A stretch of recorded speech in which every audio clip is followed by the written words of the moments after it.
In addition to its connection with the extreme heat and weather events here and around the globe, climate change is also having a measurable impact on a much slower moving development, the loss of glaciers and the melting of the ice. Science correspondent Miles O'Brien has been chronicling one scientist's quest to track what's happening with one of the most important glaciers. Here's his latest update. It was like a scene from Star Wars when climate scientist David Holland finally made it to ground zero. Just absolute insane fun, and I actually thought I was going to die. We flew the helicopter through those crevasses. These ice canyons are in the Thwaites Glacier in Antarctica. It's the so-called Doomsday Glacier, and you are seeing it in its death throes, as close as anyone ever has. This is perhaps the most important glacier in the world in terms of its potential impact this century. The size of Florida, Thwaites stores enough water to increase global sea level by almost 3 feet if it all melted. 10 feet if the ice it helps hold in place slides into the sea behind it.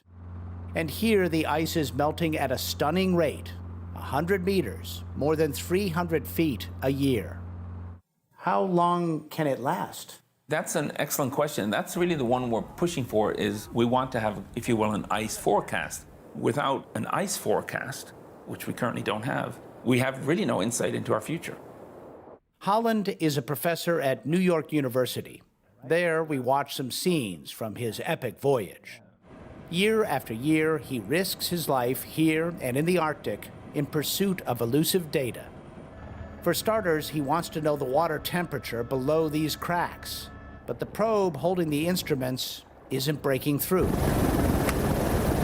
There's a thin film of ice, maybe an inch or so. When you drop the probe, it hits the ice and it won't go through it. Finding a way through that thin layer of ice was the umpteenth challenge in a litany that he encountered during this long, unpredictable, and yet serendipitous Antarctic campaign. This was the most difficult mission we've ever been on. They arrived in Christchurch, New Zealand on December 20th. It took 3 weeks for their COVID quarantines to lift and their equipment to arrive. Ready to set sail next week? Yes. All right. Funded by the National Science Foundation and its counterparts in the UK, Canada, and South Korea, 36 researchers boarded the South Korean icebreaker Ariane. Brimming with gear, the ship set course for Thwaites, 3,000 miles away. This idea was just go straight to the ice shelf. And it turns out that brilliant idea led to failure because we weren't planning on sea ice. Ariane is a Korean portmanteau, meaning all seas. Seemingly true to her name, the ship cuts through most ice like butter at 14 knots. Most ice. For unknown reasons, a huge conglomeration of sea ice floated in the Amundsen Sea between them and Thwaites. Eventually, it was too much for the Ariane. The dreams of reaching Thwaites have pretty much been dashed now. What are your thoughts of that? Hello, you're welcome to Climatechange Crusaders channel. Please, we are encouraging you to subscribe to our channel, like and share for more insightful content that will be shared. What are your thoughts at that point? That we've lost the prize, actually. We were not going to be able to do this, and we were not going to get that data. All geared up with no place to go, Team Holland started eyeing a consolation prize. It's Monday morning, January 24th. We are arrived here. This is the Dotson Ice Shelf. The Dotson Ice Shelf is stable, not a heavyweight global threat like Thwaites, but it is a local target of opportunity. So they got busy deploying the scientific field camp they had designed for Thwaites on Dotson. All the helo operations are moving at lightning speed. They had to airlift 50 tons of gear, 1 ton at a time. Equipment and people are shuttling off the ship to our base camp about 20 kilometers inland behind me. The mission there? Drill a 1-foot wide, quarter-mile deep hole through the ice to the sea beneath, drop instruments in, and leave a mooring behind to monitor what is happening where most of the melting occurs. They drilled with hot water made from snow hand-shoveled into a 2,600-gallon container.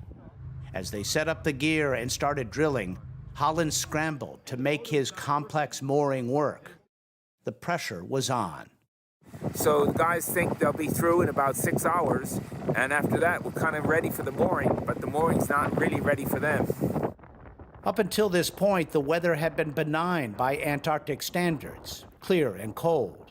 But on the day that everything had to be ready, Early Monday morning, the weather has gone to and now the snow is really starting to blow. there was no time to hunker down. So down went the mooring, fingers crossed. It is Wednesday, February 10th.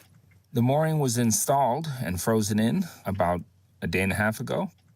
Some 1,300 meters or 4,000 feet below me is an instrument that's talking right now with this computer. Woohoo! Okay, little bit of a restraint now. Yup! Yes!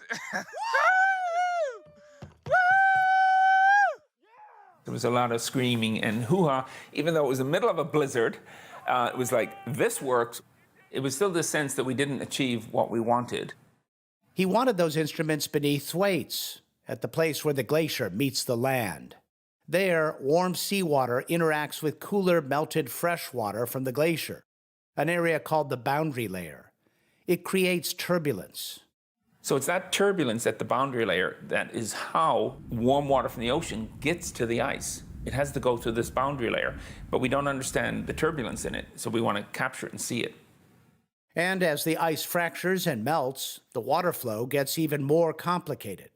Understanding this is crucial for David Holland if he is ever to succeed at creating an accurate ice forecast.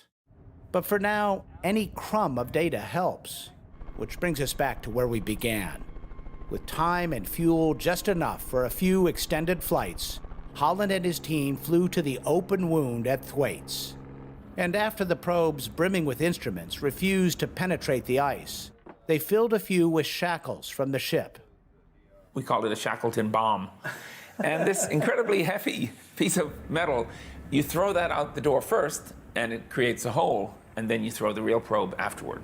And that worked brilliantly. They got a dozen readings.